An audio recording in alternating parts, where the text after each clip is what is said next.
Hello, Serge here from the backyard driving range.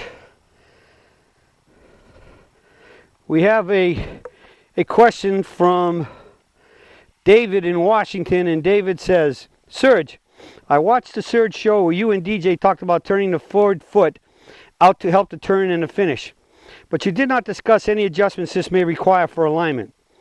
When I stand on a tile floor, easy to visualize it, I'm sure it must have some nice lines on it. With my toes on my parallel line, all is clear. But when I pivot my foot forward on my heel moves backwards about 3/4 of an inch or so. Do I need to bring my toes forward to the line again, or keep my heels on the original parallel line, or line up first and then pivot? It seems like keeping my heels parallel left is correct because that keeps my body lined up, but would like to confirm it. Thanks. Okay, David. Really good question. Let's talk about what happens in a good transition, and then we'll I think that'll give us the answer to your question.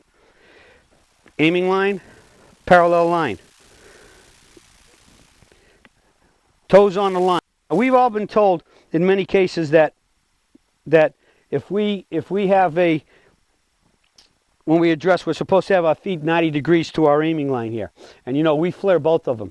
But in many cases, it's one of the most common things I tell golfers who have any problems with knees and hips that they might want to try flaring their feet a little bit more, especially the forward knee for the transition, to be able to let the knee move, externally rotate a little bit more. In a good golf swing, the knees externally rotate a little, all right? But we want to keep them wide, outward pressure, and reduce the movement as much as possible.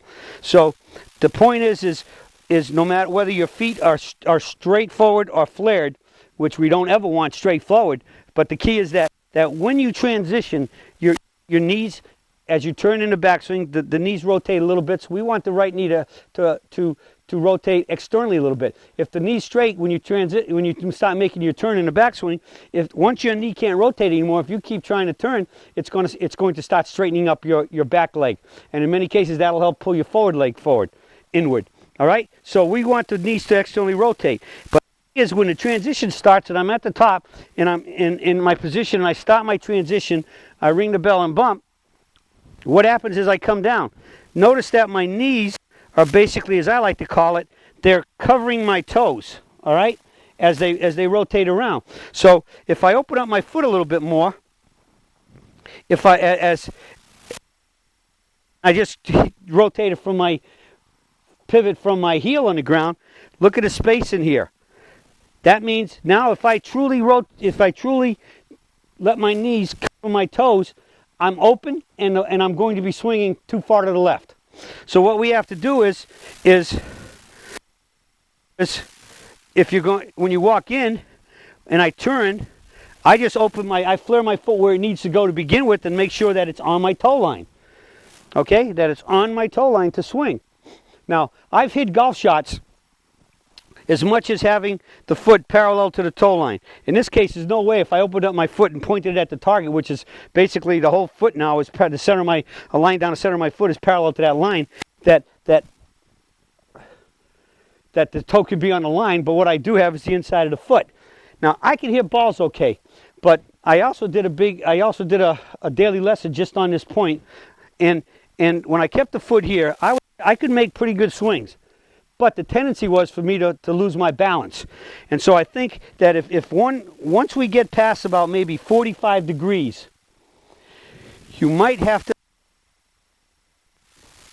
adjust your stance a little bit, and I'm going to have to and you have to do it for sake of dynamic balance, because if you're losing your balance either before approaching the ball or slightly after the ball, even after the ball is going to be affecting approaching the ball because your brain is sensing where you're going.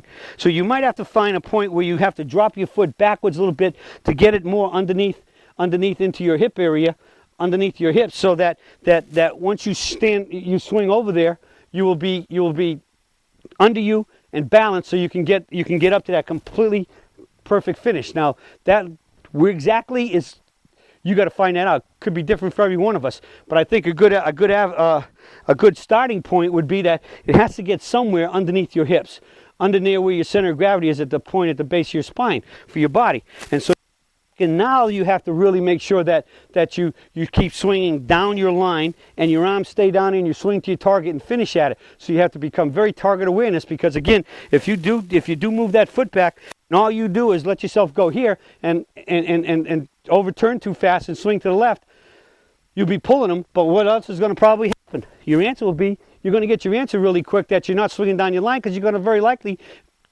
swinging too far left will pull you off the ball and you start falling that way. But if you swing forward and through to the target, you'll be able to stay balanced and finish in a T finish at the target.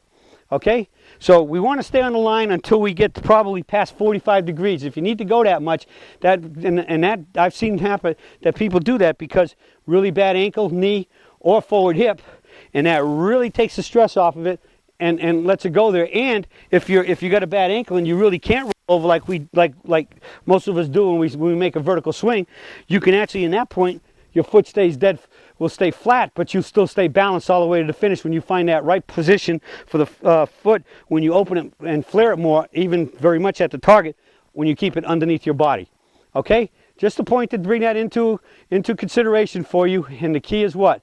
Like everything I give you about the golf swing, I give you the basic fundamentals, the basic positions, and because we are individuals, we have the parameters. It's just like the curbs on the street. We want to walk as closely down the middle as we can on the white line down the middle. But in the end, each of us can fidget around a little bit and find out some little nuance and some change of position that might work much better for us.